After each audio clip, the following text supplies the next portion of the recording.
Hello, everybody, and welcome to episode 35 of the Ask the Coach show. I'm Jeff Plum, and with me, as always, is Super Coach Alois Rosario. Good morning, Alois. Hi, Jeff. Good morning again. Indeed. We made a bit of a mistake yesterday when we were talking about the ITTF Pro Tour or World Tour Grand Finals. We kind of just assumed that there would be a top Chinese player playing. Yeah, we did, didn't we? And I'm just looking at the list now. No Chinese playing. So Jun Mizutani is the highest qualifier, as we said. Then we've got Ovcharov, Koki Niwa, Paul Drinkle from England, number 4 on the He has list. had an excellent World Tour. Yeah, he did. Then Marcus Freitas. Yeah, then we got Samsonov, Chung Chi Yuan. So yeah, it really opens it up, doesn't it, in the men's, and similarly in the women's, no Chinese players. Yes. So, personally, I feel that again has to detract from that event, not having some of the best players in the world there.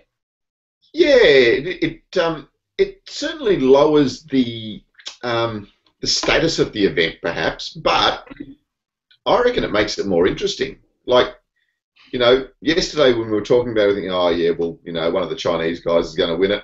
Now, all these guys have got an opportunity, I think. Ovcharov, Mizutani, they're all in there. What do you think? So does the ITTF need to ban the Chinese from this? Well, maybe the Chinese have put their own self ban on it, and it's obviously been a policy of theirs, because for both the men's and women's, not to have any Chinese. The Chinese have obviously deliberately not played enough events to qualify. Yeah, so that's really strange. I mean, we need to get to the bottom of this. Can we find out what is the reason? Was it a policy from the Chinese? Did the ITTF say, hey, it would be more interesting if you weren't playing, or what? I mean, there'll be all sorts of conspiracy theories about. Surely the ITTF couldn't do that sort of stuff. I think it's a Chinese policy. But if anyone's got any info, let us know. Or any conspiracy theories. We love a good conspiracy theory. Yeah. Yes. And there's always a few when it comes to the Chinese and table tennis, I find. There is, isn't there? Always a few. So who do you think's going to win now, Alois? Now you know that there's no Chinese playing. Yeah, well, maybe Ovcharov. I mean, yeah, Ovcharov certainly. He's a big time performer. Yeah, so he can play on the world stage. But there's Marcus Freitas has had a sensational season. Being part of the European Teams Championship winning team. There's always Samsonov, one of my favourites. Can he take out another? Your old favourite Samsonov. Does he still have it in him? Can he still take victory here? I think so. I think winning at the on the world stage certainly counts for a lot, and I think Samsonov has done that time and time again. So some of these other guys have never won anything this big. Of course, Jun Mizutani in 2010 won this event, so he can win it, but he hasn't won a world tour event this year. So for me, that counts for something as well. Okay, all right. Well, let's see. All right, so that moves us on to the PingSkills question of the day. And yesterday we asked Alois, who is the best player in the world right now? So for the men and the women, what are your thoughts? I'm really open on this. I still like Zhang Jike just because he can win the big events. So I think that's why I like Zhang Jike. Yeah, indeed. And then on the women's? Ding Ning really impresses me always. Again, just her game really impresses me. Yeah, indeed. So right now I'm going to have to go with Fancy Dong. I love him. Impressive young character, unbelievable talent. And the women, I think I'm going to stick with Ding Ning. She's just hard to go past, just so consistent. So Let's go on to the PingSkills question for today, and it is: have you ever seen yourself play on video, and did you find it useful? So, yeah, leave a comment. Well, you can leave a comment about anything, but answer the PingSkills question. Tell us about your thoughts on the ITTF World Tour, and yeah, just we'll get stuck into the conversations later and reply to your responses. Okay, so next we're going to move on, and we're going to ask: should players allow their opponent to examine each other's rackets before a match? That's a question from Shezzy. Now, she asked this, Alice, because at her local league, she saw some players with funny rubbers come up before the match and show their bat as a courtesy, and others don't. Yep. Well, it's actually a rule that you have to show your opponent your racket before the match. So just before you start, you know, when the umpire's doing the toss for serving and all that sort of thing, that's when it usually occurs. Players just exchange rackets so that you can examine exactly what your opponent's using. So so it's actually a rule, and it's something that you need to do. So there it is. Okay, there you go, Shezzy. So, yes, get people to show you their racket before, and I think it's a good idea, because then the whole point of bringing the red and black was so that people knew what side they were using. So I think it's important that people understand what their opponent's using before the match. Okay, the next question is from Luke, and Luke says, is it better to serve short topspin, or would it be better to serve short side spin, or a short topspin side spin serve? Okay, Luke. Yeah, so for me, you need to have all those three in your kit bag. So you need to be able to do all of those three, because the subtle variation is what's going to win you points.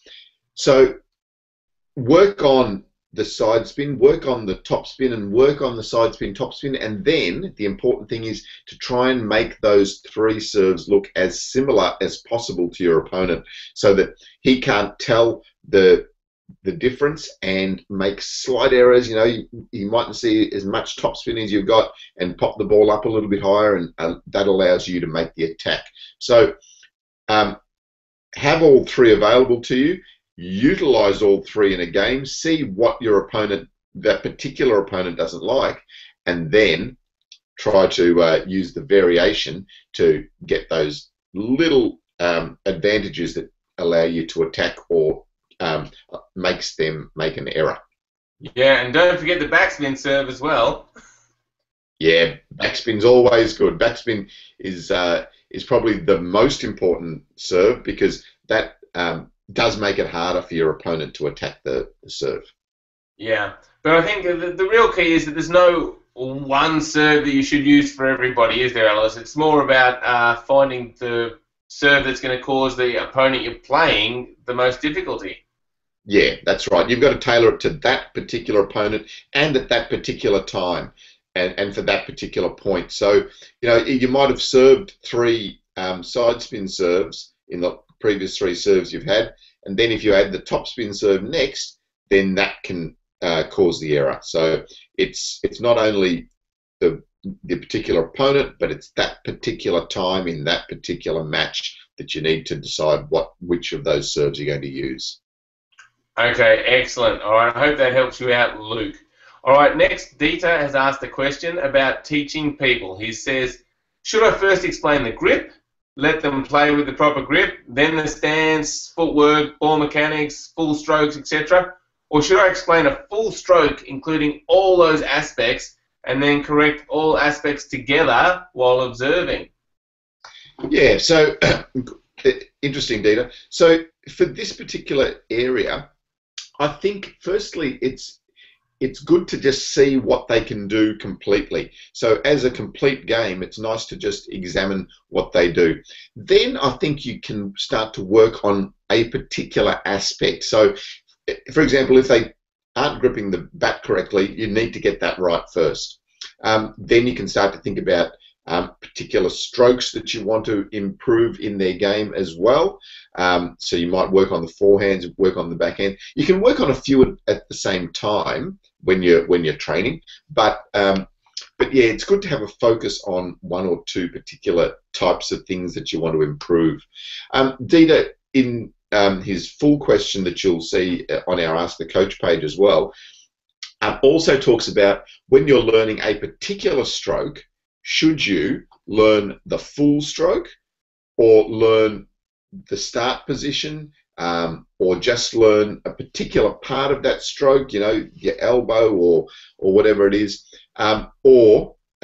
should you do the full thing?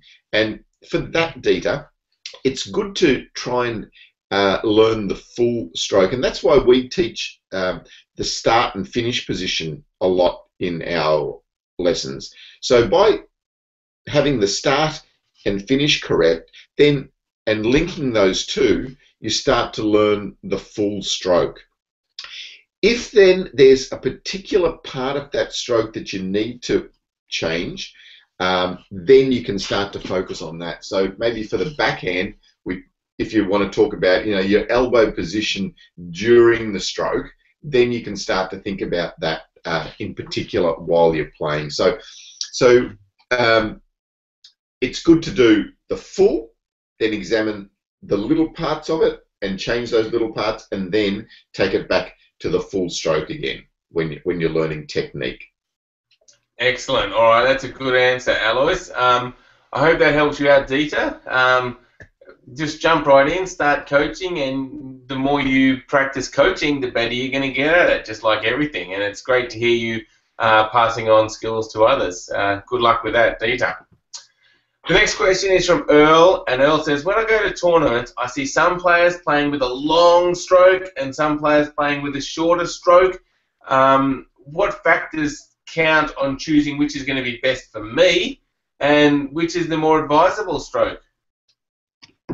Yeah, so the length of your stroke is often determined by the amount of time you've got. Okay, so that's the first thing, and then secondly, on the strength of stroke that you want to play as well. So I think, as in the perfect world, you want to have, you know, a nice big stroke where you're really following through and playing really strong, because in most situations that's going to be the stroke that that you want to play. But often you don't get that time. So often the ball's on you too fast, and you haven't got time to play that full stroke and recover for the next stroke. So that's when you need to compromise a little bit and shorten your strokes up a little bit. So time is the critical factor here. The more time you've got, the bigger stroke you can play. The less time you've got, then you need to compromise, shorten it up, use your wrist a little bit more rather than the full arm. So, okay, that's good advice there, Alois. I also noticed sometimes the difference between some players. Like in the past, if you think about Gatien, he used to have the shortest swing, but he used to have incredible rotation, and so he was still able to generate a lot of power.